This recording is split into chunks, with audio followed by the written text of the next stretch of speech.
Jadi Ca, ada berita buruk sekaligus berita bagus. Apa tuh? One Piece hiatus. Tapi itu berita buruknya. Tapi kenapa iya ya? Tapi intinya gini, One Piece hiatus dan akan kembali dalam waktu yang cukup lama.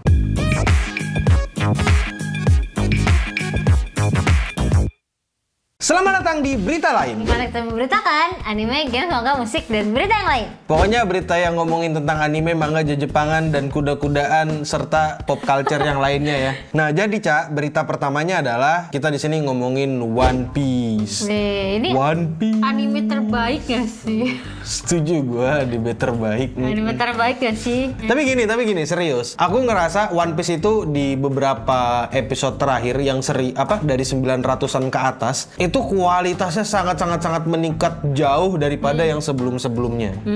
Karena kan inilah, mungkin mereka udah sadar bagaimana cara memproduksi anime yang baik dan benar. Tapi kan One Piece itu kan emang anime lama kan, jadi Betul. pasti berkembang terus lah. Berkembang terus, iya. Dari tahun ke tahunnya. Dulu formatnya yang cuma bentuknya kotak gitu, terus habis itu jadi persegi. Nah, jadi kan setelah 25 tahun One Piece tayang, mereka tuh selalu mingguan.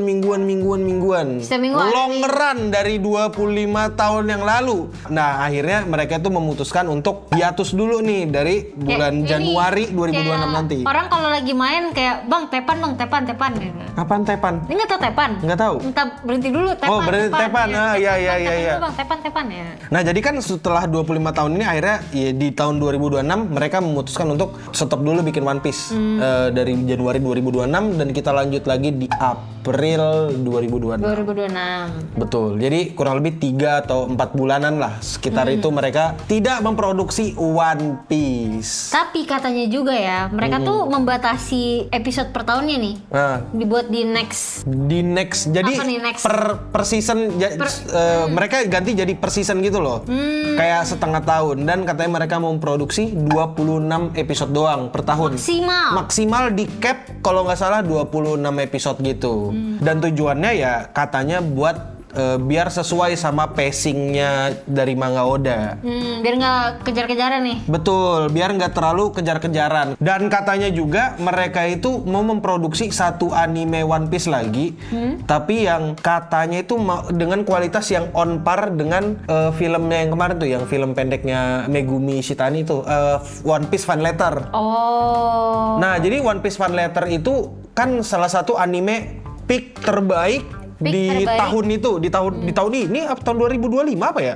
Apa 2024? Aku lupa. Tapi menurutku itu adalah salah satu peak animation lah.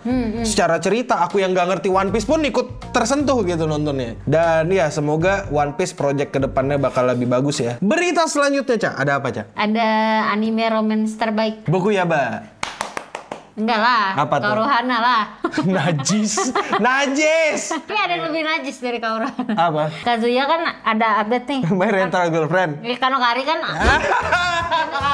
update pada baru. Jadi berita selanjutnya? Dari Kanokari. Iya, kenapa tuh anime Kanokari? kesukaan kita semua kan, manga kesukaan kita semua. Dia update ini panel manga baru. Nah, di situ Kazuya potong rambut. Sama berita layak banget tuh buat masuk berita kayak gini. Sama dia ngecat rambut jadi warna hitam.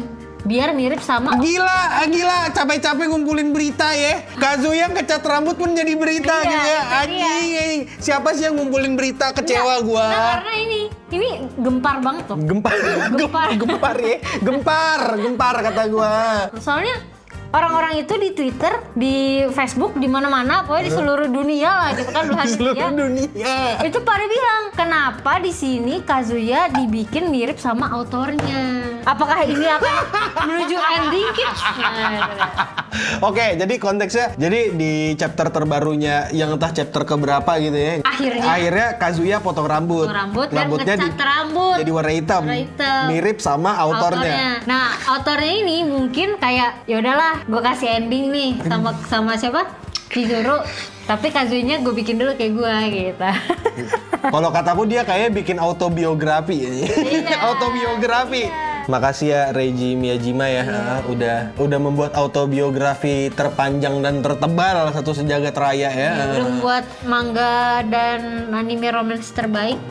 Sekarang gimana menurut kalian? Menurut kalian apakah Kanokari layak untuk dikata-katain setiap hari? Atau gimana cara kalian mengata-katain Kanokari? Berita selanjutnya adalah berita One Punch Man season 3. Iyalah. Nah, jadi di One Punch Man sekarang, di One Punch Man season 3 episode 3 atau episode 4 aku juga lupa, adalah mereka bikin blunder.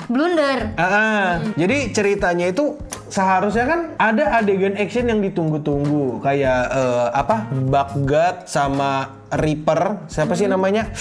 Ini Royal Reaper.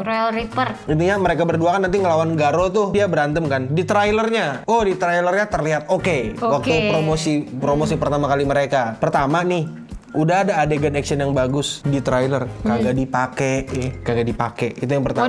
Berarti beda shoot lagi. Beda, digambar ulang lagi. Beda. Terus yang kedua nih, yang blunder paling dongo nih, waktu Reaper ngelawan Garo, yang Garo ceng gitu, itu adegannya diulang 4 kali ya. Sama, cuma geser kamera doang. Hasan juga bisa, kata gue. Itulah kenapa kita harus mempekerjakan Hasan ya. Supaya kita ada komparasinya gitu. Ini kok kira begitu doang. Ketiga. Apa tuh? Si Reaper itu, aku lupa namanya tadi siapa ya. Yaitu Reaper. Royal Reaper. Seharusnya cowok. Di wiki itu cowok. Ada tuh jenis kelaminnya, gendernya cowok. Gitu. Tiba-tiba banget nih jadi cewek, ada dadanya anjing, what the fuck. Nah, kenapa ini bisa terjadi? Ini semua terjadi karena miskomunikasi. Jelas banget karena miskomunikasi. Jadi aku akan menjelaskan sedikit dulu dengan cara yang paling sotoy, dan kalau misalnya ini versi singkat, versi gampang ya. Jadi agak sotoy juga sedikit-sedikit. Kalau misalnya kamu mau cari tahu lebih banyak, lebih dalam lagi, silakan pelajari sendiri. Intinya kayak gini. Jadi pertama itu storyboard dulu kan, gambar jelek nih. Storyboard emang gambarnya nggak mesti bagus-bagus amat, tapi storyboard itu berguna untuk petunjuk kan.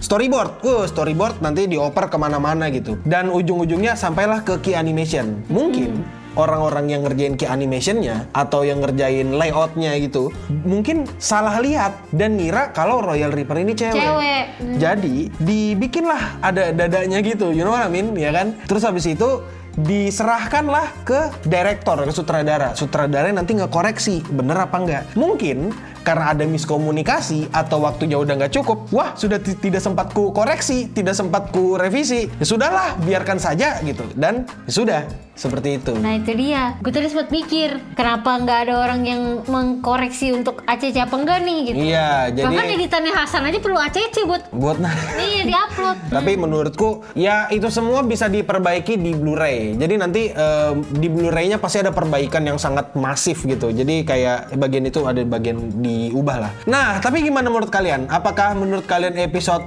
4 atau 5 atau 6 nanti bisa jadi lebih baik? Berita selanjutnya, Cak. Ada anime bagus. Apa tuh? Ini benar bagus. Bukan bohong, bukan kekeluargaan. Kekeluargaan ya? Iya. Bener ya? Apa sih tuh? Sebutannya kalau kata orang-orang dream family aja. Dream banget ya, emaknya ngebunuh, bapaknya spy, anjingnya bisa baca masa depan, anaknya ini bisa baca pikiran nih. Gila. Tapi walaupun ini animenya bunuh-bunuhan gitu kan, tapi ternyata ini anime wholesome banget. Dari awal sebenarnya anime ini wholesome banget, Ca. Iya memang sih. Betul. Karena ngadopsi anak gitu kan, kayak mau dong diadopsi gitu. Kok kan anak adopsi? Sama Yola, sama Loid, main dong gitu. Tapi gini, kan dari apa ya? Dari episode aku lupa episode berapa, tapi intinya adalah ini si Loid nih udah kayak kerja capek banget lah apa segala. Terus dia waktu pulang ke rumah, aku pulang gitu, istri bilang selamat datang. Terus dia langsung kolaps. Gitu. Terus habis itu si Loid langsung kolaps gitu, langsung kolaps. Dia ngerasa di sini aku capek gitu, dan dia alasan dia kolaps itu aku mikirnya kayak disinilah dia ngerasa kalau dia itu aman, rumah sendiri. Itu menurutku wholesome banget adegan itu. Karena kalau di luar kan dia nggak boleh nggak boleh lengah apa segala. Tapi kalau di rumah dia bisa lah setidaknya bersantai. Dia percaya dengan orang-orang rumahnya, meskipun dia nggak tahu dengan apa yang terjadi dengan latar belakang masing-masing di antara mereka. Nah, terus habis itu kan setelah episodenya itu ada tuh flashbacknya Loid. Kenapa Loid itu bisa jadi kayak gitu? Ya tujuannya sih wholesome ya, supaya nggak ada anak-anak lain yang bernasib sama seperti dia. dia memalsukan umur apa segala. Damn, that was deep, man. Bener. Sekarang tinggal tunggu ceritanya Yor gimana. Iya, nah tapi ini yang mau gua kasih tahu ini ceritanya ini Anya lagi di sekolah dia diajak jalan sama gurunya kan, ada lorong gitu. Iya. Dia penghargaan gitu, penghargaan apa ya namanya? Penghargaan ini Imperial School, Imperial Student Bintang Stella apalah itu, ya kan? Nah, dia ada foto-foto kan? Iya. Dia bilang, nah ini orang-orang ini nih, ya kan nih tunjukin ini orang-orang hebat, ya, orang yang kayak gitu. layak dapat penghargaan gitu. Tapi ternyata ada referensinya itu, foto-fotonya itu foto-foto dari 3 main voice actor dari Spy X Family. Oh. Dan satunya itu si mangakanya. Editor mangakanya itu satunya yang kacamataan rambutnya miring itu editornya. 3-nya kan voice actor tuh, voice actornya Anya, Lloyd, sama Yor. Iya, jadi itu apa? Paying homage Anya. Dan menurut kalian gimana? Apakah menurut kalian Spy Family adalah anime bagus? Dan ya, terima kasih udah nontonin berita lain. Dimana kita memberitakan anime, games, manga, musik, dan berita yang lain. Pokoknya berita yang akan ngomongin manga, Jepangan, wibu. Pokoknya safe place para wibu lah ya. Dimana di sini yang place. Iya, kita self proclaim safe place. Self proclaim safe place. Ulangin. Self proclaim safe place. Lebih cepat. Self proclaim safe place. Ya, pokoknya itulah apa yang dikatain Ocha. Percaya aja orang lucu kayak gini kan. Dan itu aja dulu. Terima kasih udah ngata-ngatain. Ya, aku akan ngata-ngatain kalian. Dan untuk kita semua, stay clean and sound.